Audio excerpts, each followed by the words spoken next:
terlepas dari kompleksitas warnanya yang ribet dan tekniknya yang tinggi ya. Tapi lukisan ini tuh punya banyak banget emosi dan simbol-simbol.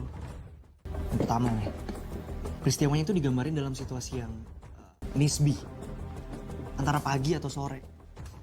Protesnya Raden Saleh terhadap penangkapan yang curang ini kelihatan dari penggambaran orang-orang Belanda yang dia bikin jadi kerdil.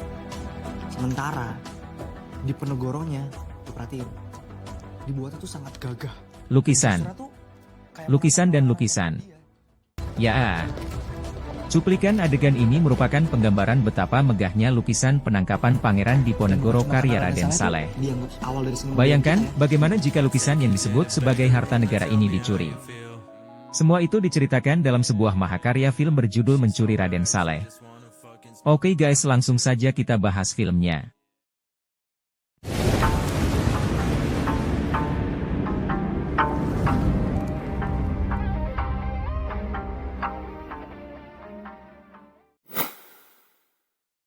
Mencuri Raden Saleh adalah sebuah film aksi perampokan Indonesia tahun 2022 yang disutradarai oleh Angga Dwi Sasongko. Ditayangkan di bioskop Indonesia mulai 25 Agustus 2022. Mencuri Raden Saleh merupakan salah satu film dengan tema pencuri yang bisa dibilang jarang diangkat oleh sineas Indonesia. Film ini tidak cocok untuk ditonton oleh anak di bawah umur karena banyak unsur kekerasan. Durasi film ini 154 menit. Film ini mendapatkan penghargaan film favorit dalam ajang penghargaan Indonesian Movie Actor Award tahun 2022.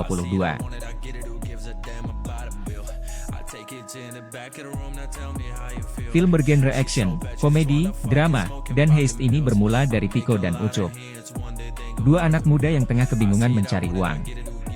Piko merupakan seorang mahasiswa seni rupa yang tengah mencari uang untuk memenuhi kebutuhan hidupnya. Untuk mencari uang, sehari-harinya Piko membuat lukisan imitasi untuk dijual. Sementara Ucup merupakan seorang hacker yang andal dalam membobol sistem keamanan.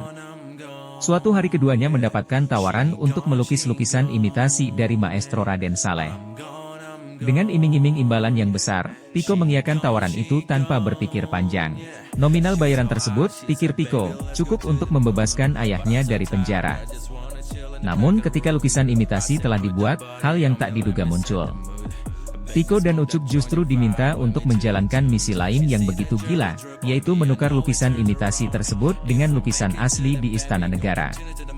Siapa sangka, klien mereka ternyata mantan presiden yang begitu menginginkan lukisan, menangkap Pangeran Diponegoro, karya Raden Saleh.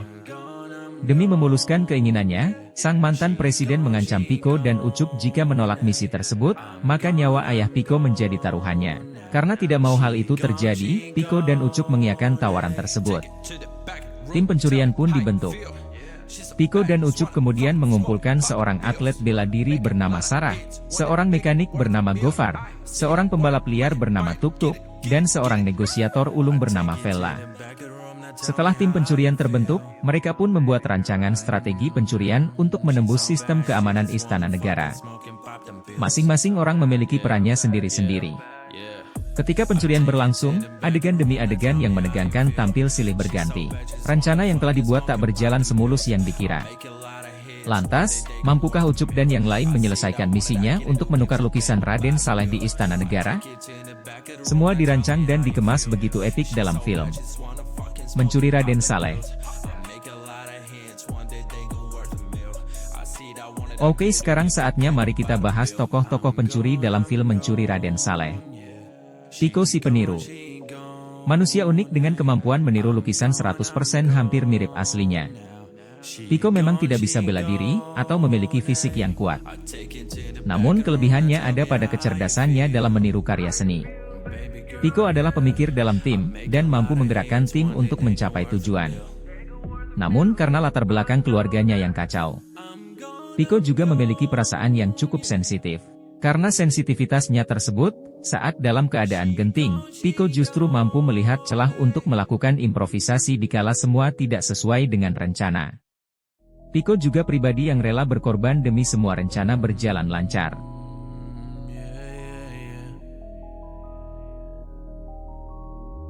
Ucup si Pertas.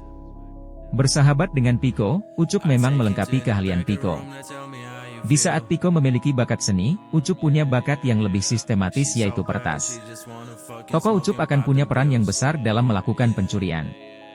Ucup memiliki kemampuan untuk meretas semua sistem digital, maka dari itu, ia akan mudah memalsukan segala hal mulai dari identitas, hingga teknologi pengamanan. Ucup diceritakan sebagai peretas yang betul-betul hebat.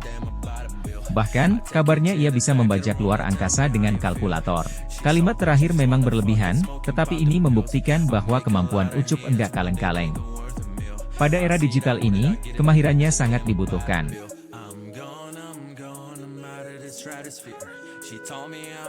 Vela si penipu. Berpengalaman sebagai seorang bandar judi, sudah jelas Vela memiliki kemampuan membuat taktik dan memanipulasi yang hebat. Vela tidak cuma ngerti bisnis. Vela tahu bagaimana harus menipu orang lain untuk bisa memberikannya keuntungan. Vela juga tahu bagaimana ia bisa menguasai lawan. Disewa oleh orang penting untuk mencuri lukisan, tentu membutuhkan sosok yang berkedudukan dengan modal ekonomi yang besar. Nah, disinilah peran penting Vela sebagai seorang bandar judi yang kaya raya dan sudah terbiasa berkubang di dunia hitam. Vela juga perempuan cerdas yang bisa memahami situasi hanya dengan menguping.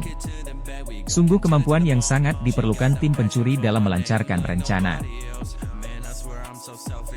Sarah si penghancur. Perempuan berwajah molek selalu lemah dan mudah diintimidasi. Buang jauh-jauh pikiran itu pada saat melihat Sarah. Sarah, pacar Piko, adalah cewek yang punya peran penting dalam menjaga tim yang mayoritas cowok. Dalam tim, Sarah adalah penghancur. Bukan karena Sarah yang menghancurkan rencana, tapi ia akan melawan musuh dengan tangan dan kakinya. Kemampuan bela diri Sarah ini memang enggak perlu diragukan lagi. Beberapa cowok pun bisa ia lawan dengan tangan kosong. Gofar si tangan mahir. Mencuri nggak cuma membutuhkan kemampuan digital. Karena mencuri sesuatu yang sifatnya fisik, maka butuh seseorang yang memang punya tangan dingin di bidang perbengkelan dan utak-atik barang. Dengan perkakas, semua hal bisa dibetulkan, dirusak, sekaligus diambil oleh Gofar. Oleh karena itu ini menjadi motivasi Gofar untuk ikut dalam rencana pencurian. Gofar sendiri ingin mendirikan bengkel bersama sang adik, Tuk-Tuk. Uang hasil pencurian ini rencananya akan dijadikan modal untuk membuat bengkel.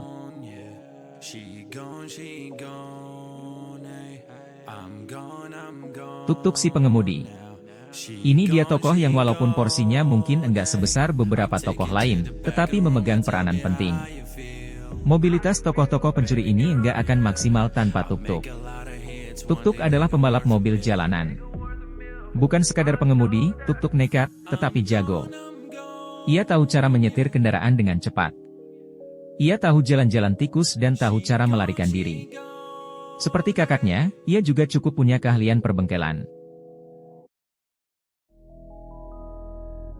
Oke, setelah kita bahas mengenai tokoh-tokoh dalam film Mencuri Raden Saleh, mari kita bahas terkait filmnya. Mencuri Raden Saleh merupakan film dengan tema pencurian yang jarang sekali diangkat oleh sineas Indonesia. Saat pertama kali melihat cuplikan filmnya, saya sangat yakin ini mirip sekali dengan film Italian Job milik Hollywood. Namun kekhawatiran mewarnai, apakah bisa dieksekusi dengan baik atau tidak? Dan ternyata bisa. Sang sutradara Angga Dwima Sasongko berhasil membuat karya yang cukup memuaskan, menceritakan tentang 6 orang yang membentuk kelompok untuk mencuri lukisan berharga miliaran, yaitu lukisan penangkapan Diponegoro karya Raden Saleh. Karena merupakan kelompok pencuri amatir, mereka mengalami banyak rintangan dan kesulitan. Kesulitan-kesulitan tersebut bahkan datang dari berbagai hal tidak terduga. Seperti bermain catur. Mereka harus berperang strategi dengan para pencuri lainnya demi membaca satu langkah di depan agar mereka mampu memenangkan pencurian ini. Detail-detail menarik pada film ini terletak pada bagaimana sang sutradara menceritakan sebuah pencurian yang dilakukan oleh para amatir bisa sukses dilakukan. Alur-alur tidak tertebak dipersiapkan sangat rapi oleh sang sutradara. Rasa penasaran makin dijalin saat semua alur cerita mendekati babak akhir. Dan di akhir kita diberikan lagi hal yang tidak terduga lainnya. Sungguh karya film yang indah.